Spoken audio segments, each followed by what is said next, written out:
welcome to my call to action speech about gun reform. In a statistic posted on procon.org, it says that 88.8 guns per 100 people are in the United States. That's 270 million guns. That's the highest total and per capita number in the world. That's a very scary statistic, due to the fact that most people don't think there are that many guns just roaming around the streets of America.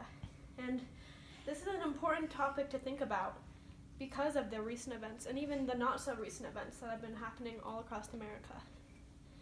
Like starting with the Columbine shooting and even most recently the Majority Douglas High School shooting in Parkland, Florida. This is an important topic to talk about because as Americans, we don't want to live in fear of sending our kids to school or going out on a night in the town or going to a nightclub and fear being part of another mass shooting. We need to stop and review the Second Amendment, understand gun laws, and even create stricter gun laws that not only benefit those without guns, but those with guns as well. And we need to take action. Let's start with the Second Amendment and how it applies to today's society. The Second Amendment was added on December 15th, 1791, as part of the Bill of Rights. The amendment states that a militia, being necessary to the security of a free state, the right of the people to keep and bear arms shall not be infringed. This amendment was added after a time of war, where citizens had to fight against their own government for freedom and basic rights, and they didn't have this right under the power of Britain. This was added in hope of citizens being more prepared if the government was ever to turn against us again, or having them just feel safer in the arms of other Americans. This amendment makes sense because during that time period, there was war. There was a need for all these guns and for all the Americans to be armed due to the need of militias, and that farmers didn't really have guns. They didn't really need to go out and fight people, so it was scary due to the fact that they weren't armed enough for this war. And also it makes sense because the deadliest weapon or deadliest firearm they had was a single-shot musket that took very long to reload. And nowadays we don't really have to worry about the government turning against us again. And we don't have to worry about being armed at every point in our days. And we have much deadlier weapons than what they had in the 1700s.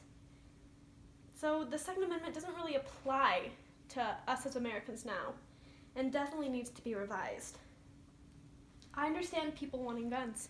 I understand people needing them for hunting, protection, or even just collecting, but what I don't understand is the need to have guns that aren't even really made for hunting or to protect yourself. You aren't going to carry an assault rifle out on the streets for protection, and they're much more powerful than what you need for hunting. And the most recent mass shootings have been happening with these AR-15s. And the Las Vegas shooting happened with an AR-15 and a bump stock, which is something you can attach to your firearm to make it more like an automatic weapon, which is very scary. So as you can see, that the pattern with the AR-15s, and a pattern that lawmakers definitely need to break. And to be able to break that pattern, we need to have stricter gun laws and more expanded background checks. Now that we've talked about the problem, which is the Second Amendment and how we need stricter gun reform and gun laws, let's talk about the solution, which is creating stricter gun laws and helping the American people feel safe again. The only way to prevent these future mass shootings, and even just shootings around the nation, just simple ones that aren't as big as a grand scale, there needs to be stricter gun laws that not only protect the public, but also ensure the safety of our schools. In an article called Ban the Second Amendment, written by Zach Buchamp, he says that there is no reason in a civil society that the right to defend yourself implies the right to defend yourself any way you'd like. And the basic part of a government's job is to limit our ability to hurt each other. With that quote, it shows that we aren't really being pulled back from doing whatever the heck we want. We could go out and stab someone or shoot someone, and even though there'll be consequences, there aren't really anything limiting us from even doing that or even thinking about it. So, with the help of complete and mandatory background checks, longer waiting periods, mental health assessments with periods in between, buying the gun and receiving the gun, or having the background check and even being able to look at guns, that would help so much, almost like getting a driver's license, which would definitely weed out the people who don't really need guns. Also, having higher age limits and just more restrictions and better gun control will make people feel so much safer and add a lot more trust into society. We may even see that there will be even less guns on the streets due to people not wanting to go through the hassle of having to get a gun. The downside to this, although, is creating an ample audience for black market sellers to be able to sell guns. And although that may be a problem, this will hopefully create more jobs for police officers and even make us feel safer due to the fact that they'll be dismantling those instead of worrying about people shooting themselves in the foot or even worrying about people shooting each other. Now that we've talked about the solution, which is greater gun control and more expanded background checks and more restrictions, let's visualize how this will play out in America today. With these newly in place gun laws and restrictions, this will hopefully lead to criminals being less inclined to go and create violent acts with guns due to the longer waiting periods, or even just deterring rogue citizens from acting out of rash anger and giving them more time to think about what they're about to do. This will create a safer school environment and hopefully limit what happened in Parkland. And it would create less fear, making us more comfortable to walk out on the streets, knowing that we can trust gun owners. With the higher age limit, it means that less guns will be in the hands of kids or those under the age of 21, and it'll be less likely to have kids shooting themselves, like we hear so many times on the news, or shooting their siblings on accident, or going out and shooting up schools or shooting neighbors out of fun or whatever. And that would also limit what happens in Parkland and other school shootings as well.